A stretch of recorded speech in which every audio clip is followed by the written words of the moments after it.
जिंदाबाद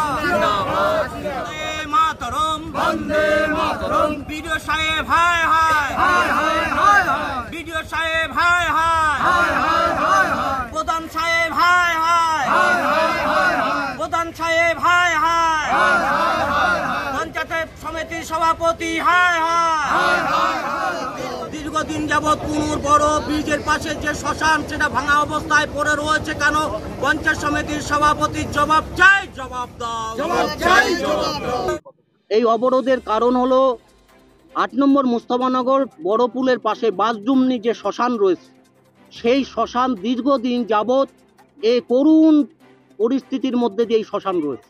না এখানে জল রয়েছে, না এখানে লাইট রয়েছে, না এই শ্মশানে ঢোকার যে রাস্তা, সেই রাস্তা প্রচণ্ড সরু। 4 জন মিলে সেই শবদেহ যে ঘাড়ে করে নিয়ে যাবে সেটা পর্যন্ত নিয়ে যেতে পারেন। সেই জায়গাটা বহু কষ্টে ভিতরে গিয়ে, এবং যেখানে শ্মশান চুল্লিটা করেছে সেই শ্মশান চুল্লির যে উপরের যে টিন রয়েছে সেই টিন ভেঙে চুরে সেখানে ভেঙে গেছে। সেটা দীর্ঘদিন যাবৎ কোনো শবদেহ এখানে সব কাজ করার সময় হয়তো অর্ধেক পুড়ছে, সেই মুহূর্তে বৃষ্টি চলে আসলে সেই শবদেহের উপর জল পড়ে সেই শবদেহ নিভে যাচ্ছে। আবার পুনরায় তাহলে কি পরিমাণ চিন্তা করে দেখুন, একটা পরিবারে তার বাড়ির যদি কেউ মারা যায়, তার চোখের সামনে সেই জ্বলন্ত চিতা, সেই চিতা যদি মাঝপথে নিভে যায় বৃষ্টির জলে, এর থেকে ভয়ঙ্কর দুঃখের এবং লজ্জার বিষয় কি আছে? এত কষ্ট এবং এখানকার সাধারণ মানুষ ৮ নম্বর অঞ্চলের সমস্ত মানুষ এখানে দীর্ঘদিন ধরে সমস্যায় ভুগছে। তারা পঞ্চায়েত থেকে শুরু করে পঞ্চায়েত সমিতি, বিডিও অফিস সমস্ত স্তরে জানানো সত্ত্বেও দীর্ঘদিন যাবৎ এই শ্মশানটাতে একটা লাইট পর্যন্ত নেই। রাত্রিবেলায় কেউ যদি মারা যায় তার শবদেহ নিয়ে আসলে পরে বাড়ির হয়তো লণ্ঠন নিয়ে আসে, আর নাহলে হ্যাজাক জ্বালিয়ে তার সব কাজ করা হয়।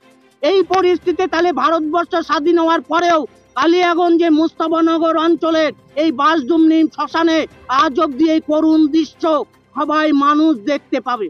আজকে এখানে বসার উদ্দেশ্য সমস্ত স্তরের সাধারণ যারা মানুষ এবং সমস্ত স্তরের যারা প্রশাসন অধিকর্তা রয়েছে, ডিএম থেকে শুরু করে এসডিও, বিডিও সমস্ত স্তরে সবাই দেখুক যে ৮ নম্বর মুস্তাফা অঞ্চলে সমস্ত স্তরের সাধারণ মানুষ দলমত নির্বিশেষে এই এলাকার শ্মশানের জন্য এই রাস্তা অবরোধ করতে বাধ্য হয়েছে।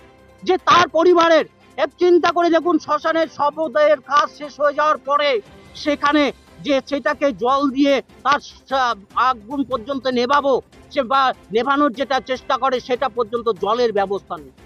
কাকার পরিস্থিতি এরকম, পাশে দেখুন বিশ্রামাগার করেছে, বাঁশের ঠেকনা দিয়ে রেখেছে যে পাটাতনে মানুষ বসে। তাহলে কি পরিমাণ নিম্ন কাজ হয়েছে, সমস্ত দিকে চুরি, রেশনে চুরি, সবকিছু চুরি। লাস্টে যে এখানেও এসে এই শবদেহটাও পর্যন্ত এখানেও সেইখানেও দুর্নীতির সাথে তাকে যে তার শবদেহ পুড়ছে সেখানে পর্যন্ত তাকে এই তার শিকার হয়ে যেতে হচ্ছে। প্রচুর সাধারণ মানুষ ৮ নম্বর অঞ্চলের এই বিষয় নিয়ে জানিয়েছে তারা, এবং এখানকার প্রচুর শাসক দলের যারা যুক্ত রয়েছে তাদেরও পরিবারের কেউ মারা গেলে কিন্তু এই শ্মশানেই আছে।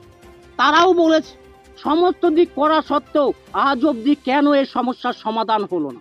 তাই আপনাদের মাধ্যম দিয়ে আমাদের এখানকার সাধারণ যারা মানুষ, আমাদের সিদ্ধান্ত হয়েছে যে আগামী ৭ দিনের মধ্যে এই শ্মশানের কাজ, এই সমস্যা যেগুলো রয়েছে, যে চুল্লির উপরে টিন সেটা অতি দ্রুত মেরামত করা, পাশে যে বসার জায়গা যা যা সমস্যা এবং জল লাইটের ব্যবস্থা, সে কাজ না হলে কালিয়াগঞ্জের মুস্তাফানগরের সাথে বাকি অন্য স্তরের সমস্ত কালিয়াগঞ্জের সাধারণ মানুষ এখানে বৃহত্তর আন্দোলনে নামবে। কোনো পতাকা ছাড়া যা মানুষের স্বার্থে সাধারণ মানুষ নামবে তাদের নিজের দাবিতে। এখানে একটা শ্মশানের অভিযোগ উঠেছে যে বেহাল পরিস্থিতি, কি পরিস্থিতি রয়েছে জানেন আপনি? গ্রামবাসী হিসাবে এখানে যা অবস্থা তাতে দেখে খুব দুঃখজনক। নিজেকেই যে আমরা সমস্যার কথা জানিও আমরা সংস্কার করাতে পারছি না, বাধ্য হয়েছি আজকে আমরা এই পথে নামতে।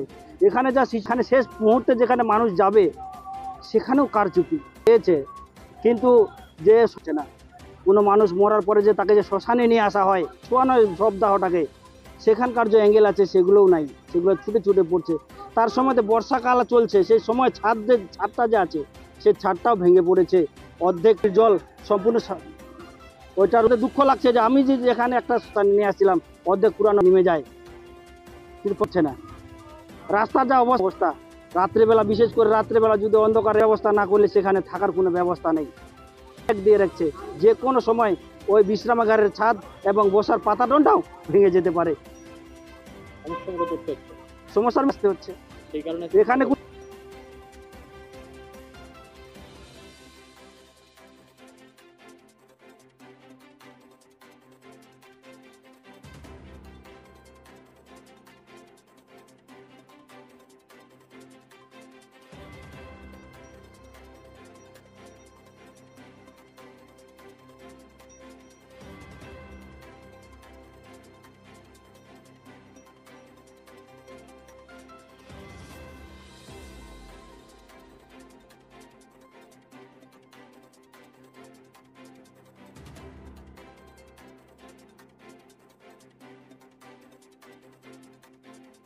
দীর্ঘদিন যাবৎ এই পুনুর বড় ব্রিজের শ্মশানের লাইট হলো না কেন?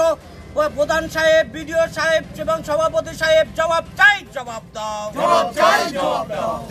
আপনি পঞ্চায়েত সমিতির সভাপতিকে ফোন করতে পারেন, আপনি তো আপনার প্রশাসন আমি আমার উপর মহলকে অবশ্যই জানাবো। আপনি কথা বলুন, তারপরে নিয়ে গিয়ে দেখাচ্ছি। আমাকে জিনিসটা দেখান, আমি জিনিসটা না দেখে তো